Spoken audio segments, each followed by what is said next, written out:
अनन्याश्चिन्तयन्तो मां ये जनाः परुषास्ते तेषां नित्याभियुक्तानां योगक्षेम वहाम्यहम्। भगवान श्री कृष्ण ने अर्जुन को उपदेश दिया है, गीता में वर्णन किया है। भगवान के भक्त अनन्य हैं, अनन्य प्रकार से, अनेक प्रकार से भगवान के असंख्य भक्त हैं और अनेक प्रकार से भक्ति कर रहे हैं। और जो भगवान श्री कृष्ण ने अर्जुन को ज्ञान दिया है, गीता में उपदेश दिया है, वो किसी को नहीं दिया। भगवान श्री राम ने रामावतार में श्री राम जी ने जो सबरी को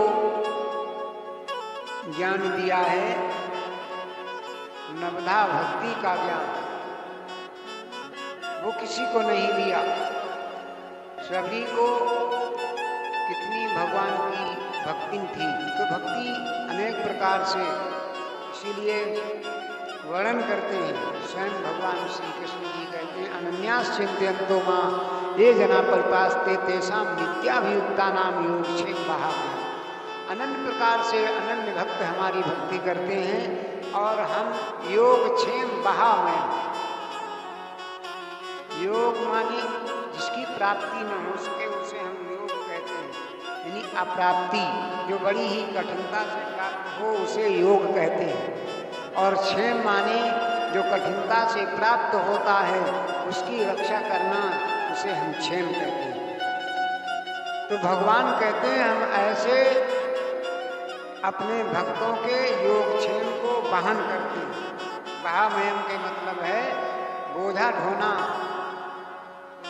अपने भक्त को भगवान गिरते नहीं देख सकते, इसलिए योगक्षेम वहाम्यहम्। भगवान कहते हैं कि हम अपने भक्त का योगक्षेम वहन करते हैं। भक्ति अनेक प्रकार से, और जिसकी भक्ति जैसी अपनी समझ जब तक इंसान को आती नहीं, अपनी समझ जब तक इंसान को आती नहीं, दिल की परेशानी तब तक जाती नहीं।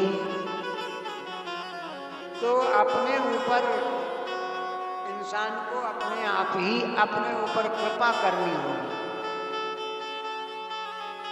अपने ऊपर अपने आप विचार करो, सदुपयोग, सुखों का सदुपयोग करो, दुखों का सदुपयोग करो। सुख दुख तुम्हारे दास हो जाएंगे, तुम उसके स्वामी हो जाओगे। फिर तुम कौन हो ये जानने की जिज्ञासा जागृत होगी। जीवन की जिज्ञासा में जीवन का कल्याण के बीज निहित होते हैं। कल्याण भी ऐसा रिद्धि सिद्धि जाके आगे, रिद्धि सिद्धि जाके आगे हाथ जोड़ खड़ी है, और सुंदर कहत ताके सब ही गुलाम हैं। सुंदर कहत ताके आगे सब ही गुलाम हैं। मनुष्य के पास क्या नहीं है, उसके पास क्या क्या है ये प्रश्न नहीं है, अपितु क्या नहीं है ये प्रश्न है। आपका लगेगा कि हमारे पास बंगला नहीं है, गाड़ी नहीं है, कोठी नहीं है, फ्रिज नहीं है, कूलर नहीं है, ये सामान हमारे पास नहीं है। आपने अपना आपा अभी देखा नहीं है। अपने मन में जरा ऊपर उठ के देखो तो पता चलेगा असलियत का कि हम क्या हैं। आप जिनके पास बंगला है, गाड़ी है, फ्रिज है, कूलर है, उनसे पूछो क्या हाल है, तो कहते हैं सुखी हो। रोज के 40-50 हजार कमाने वाले सुखी हैं या 200 रुपए कमाने वाला सुखी है? लेकिन कोई सुखी नहीं, दोनों रोटी खाते, दोनों ही मरते देखा है। दोनों की रात मर करके एक दूसरे की फर्क क्या पड़ा? कोई फर्क नहीं। मेरा कहने के मतलब ये है कि 50,000 कमाने वाला पूरा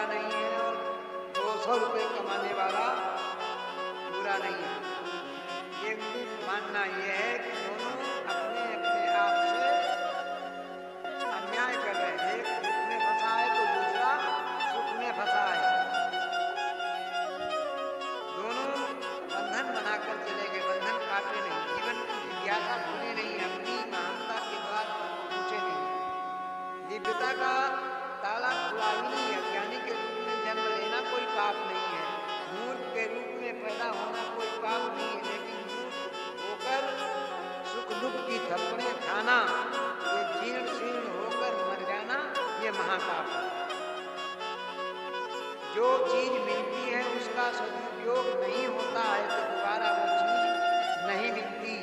मानव देह मिली, बुद्धि मिली और उसका यदि सदुपयोग नहीं किया तो लपटों में स्वाहा हो जाओगे, ये निश्चित है। स्वामी जी ने लिखा है, बड़े भाग मानुष तन पावा, सुर दुर्लभ सद्ग्रंथन गावा। ये मानव शरीर बड़े ही सौभाग्य से प्राप्त होता है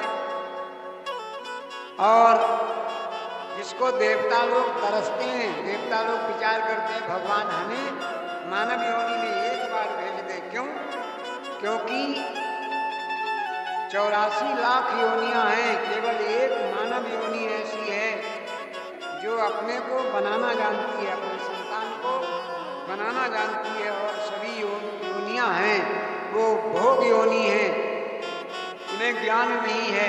इसलिए सभी योनियां भोग योनि है। मानव एक जो है कर्म योनि है, जानती है, अपनी संतान को जैसा चाहे वैसा बना लेती है। बतलाया है कि माता तुझको अधिकार है, चाहे लाला बनाओ चाहे लाली। अरे माता तुझको अधिकार है, चाहे लाला बनाओ चाहे लाली। सर्वोपरि संतान को बनाने में माता का हाथ होता है।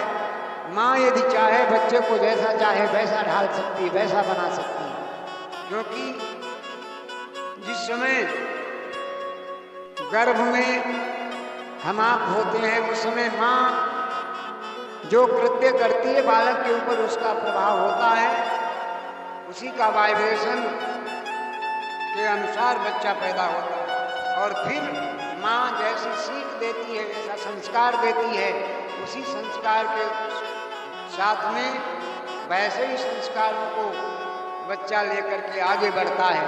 संस्कारा संस्कारा सा संस्कार। संस्कार जो है बड़ी दिव्य चीज होती है जिसके कारण हम आगे बढ़ते हैं। जैसे संस्कार हैं वैसे ही कृत्य हम करेंगे। तो जैसे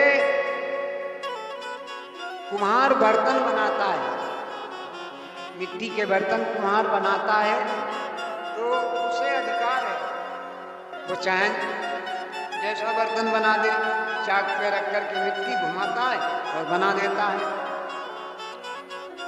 तो उस कुम्हार को अधिकार है। तो उस कुम्हार को अधिकार है, चाहे प्याला बनाए चाहे प्याली। अरे माता तुझको अधिकार है, चाहे लाला बनाओ चाहे लाली। माता तुझको अधिकार है, चाहे लाला बनाओ चाहे लाली। लाला के मतलब है कि अपने बालक को पढ़ा लिखा करके डिप्टी बना दे, बैरिस्टर बना दे, वकील बना दे, डीएम एसडीएम बन जाए, कुछ भी बन जाए। जो माँ शिक्षा देती है ऐसे बन जाते हैं। कुछ ऐसे हैं जो अपने माँ बाप को दुख देते हैं, उनको लाडी कहा गया। तो ये माँ की ही शिक्षा का प्रभाव है, उसका ये वाइब्रेशन है। माता जैसा ढाल देगी बालक वैसा ही बनेगा। तो जितनी भी योनियां हैं, 84 लाख योनियां हैं, सभी भोग योनि है। योनि जो है वो कर्म योनि बनाना जानती है अपने संतान को। तो इसलिए जो न करे भव सागर, नर समाज ऐसे पाए। शोकृत निंदक मोहमति आदम, अधोगति पाए। यदि मानव शरीर पाकर के जीव ने अपना कल्याण न कर पाया तो स्वामी जी कहते हैं फिर क्या वो गधा बन करके तरेगा, घोड़ा बन करके तरेगा और किस इस योनि में जाकर के करेगा। क्योंकि यदि घोड़ा बन गए तो गाड़ी खींचने पड़ेगी, टांगा खींचना पड़ेगा, दिन में चाबुक खाओ और शाम को पीने वाले ने कहीं पी ली, 2 पौआ पी लिए तो फिर रात पता भी नहीं चलेगी, तुम्हें चारा दाना पानी कुछ नहीं मिलेगा। फिर तुम किससे शिकायत करोगे, किससे कहोगे? या अन्य योनि में तुम पहुंच गए तो तुम किससे कहोगे? वृक्ष बन जाओगे, फसल बन बो दी गई, उसमें पानी नहीं लगा, सूख रहा है पेड़, किससे कहोगे? अनेक योनियां हैं, कुत्ते का शरीर पाओगे तो ठंडे ही खाने पड़ेंगे घर घर जा करके। इसलिए जितनी भी योनियां हैं, कहने के मतलब वो जो है सभी भोग योनियां हैं। मानव जीवन एक ऐसा है जो अपने को बनाना जानती है, अपनी संतान को। जो न करे भव सागर नर समाज यश पाए, शोक निंदक मंद मध्यात्मा लोक पाए। ये ऐसा नहीं जो तुम्हें बचाने वाला हो, इन योनियों से छुटकारा दिलाए, अपने ऊपर हमें अपने आप ही कृपा करनी पड़ेगी। इसलिए सावधान हो जाओ, अपने ऊपर कृपा करो। भोजन मिले न मिले, पानी मिले न मिले, कपड़े मिले न मिले, लेकिन जीवन में अच्छी समझ अवश्य मिलनी चाहिए। अच्छी समझ का उपयोग करने का उत्साह अवश्य होना चाहिए। अगर ये उत्साह आप में नहीं होगा तो भगवान आपका कितना भी मंगल चाहे, सत्पुरुष आपका कितना भी कल्याण चाहे, लेकिन आपके उत्साह के बिना वे लाचार हो जाते हैं। आपको ऊपर उठाने में बरसात कितनी भी हो, सूरज की किरणें कितनी भी हो, लेकिन खेती की तड़प आप में नहीं है तो क्या होगा? धूप पानी व्यर्थ चले जाएंगे। ऐसी शास्त्र कृपा, गुरु कृपा, ईश्वर कृपा बरस रही है, लेकिन आत्म कृपा करके अपने जीवन की खेती में बुवाई नहीं करोगे तो क्या होगा? मनुष्य सुख दुख की खपने खाता, जी रहा है। किसी से एकदम XYZ पूछ दिया जाए तो हमारे मनीषियों ने बतलाया, भाई मानव जीवन किस लिए मिला है?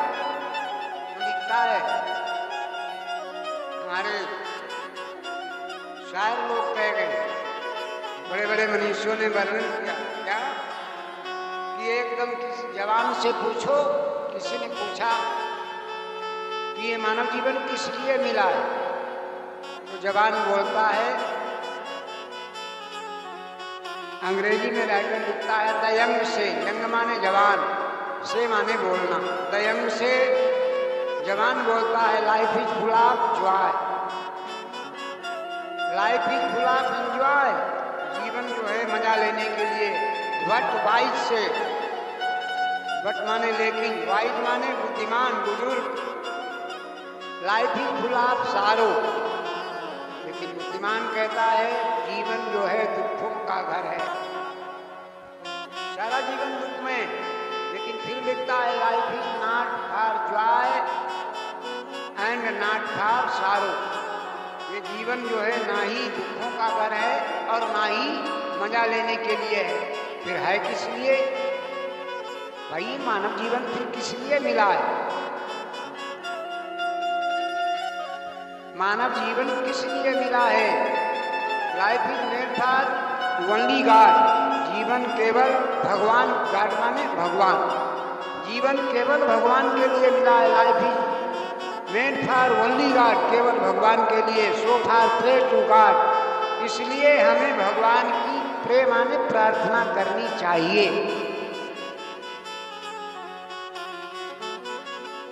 तो बगैर भगवान की भक्ति किए कोई भी किसी का कल्याण नहीं कर सकता। सभी इसी में निहित है, इसी से मानव जीवन का कल्याण है, सुलभ है। यदि हम अपने बड़े बुजुर्गों के रास्ते पर चलेंगे, उनकी बतलाई हुई बातों पर हम अमल करेंगे तो हमारा निश्चय कल्याण होगा। लेकिन हम कर क्या रहे हैं? मानव इतना बेकार है, कितना है। एक पद के माध्यम से लाइन से देखें कि जगत में, अरे जगत में चार सुअर मेरे भाई, जगत में चार सुअर मेरे भाई, जगत में चार सुअर मेरे भाई, जगत में चार सुअर मेरे भाई।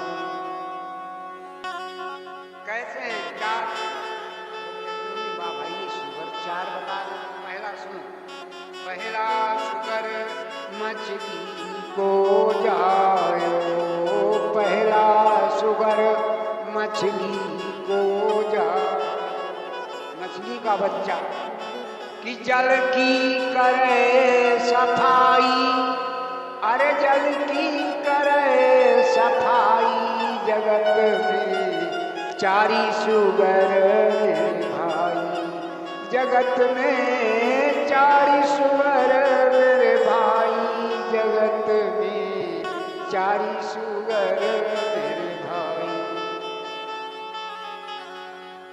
अब दूसरा, सुअर मुर्गी को जायो, दूसरो सुअर मुर्गी को जायो, घूरे की करे सफाई, अरे घूरों की करे सफाई, जगत में चारी सुअर मेरे भाई, जगत में चारी सुअर मेरे भाई, जगत में चारी सुअर मेरे भाई।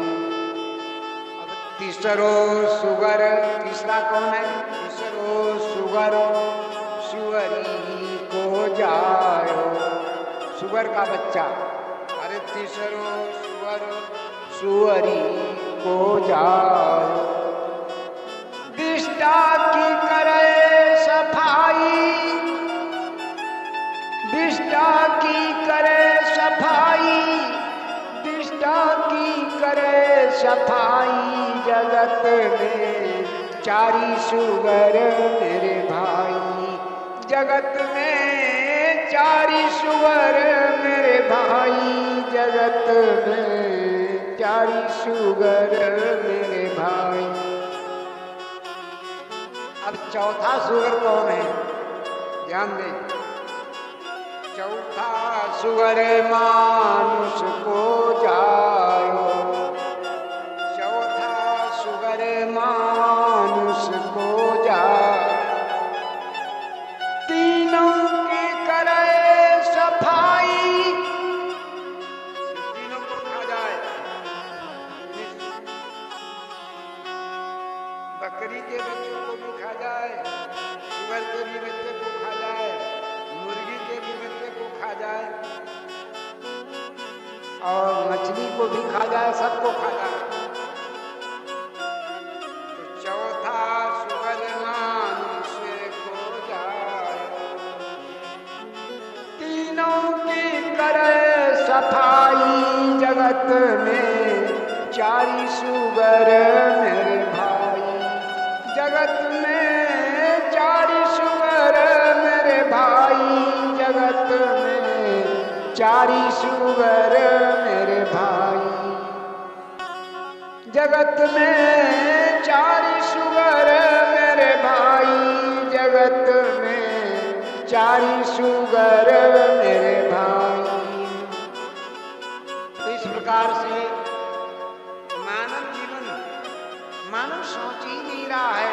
हमें अनेक मनीषी तत्वज्ञ विद्वान मनीषी बतलाते हैं, ऋषियों ने बतलाया है उनके मार्ग पर चलने के लिए, लेकिन हम सुन रहे हैं, जानते हैं, जानत हैं पर मानत नहीं। कथा सुनी, कहते हैं सुनी और डार दी, सुन डारी, हमने अखंड सुन लाई, सुन के डार बात को सुनते हैं और उसके बाद में छोड़ देते हैं, पर कोई प्रभाव नहीं पड़ता है, उस पर हम अमल नहीं करेंगे तो कल्याण कैसे निहित होगा, कैसे कल्याण होगा, मानव विचार नहीं।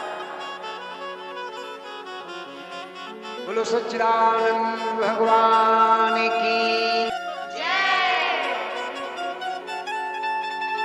गुरुदेव भगवान की जय।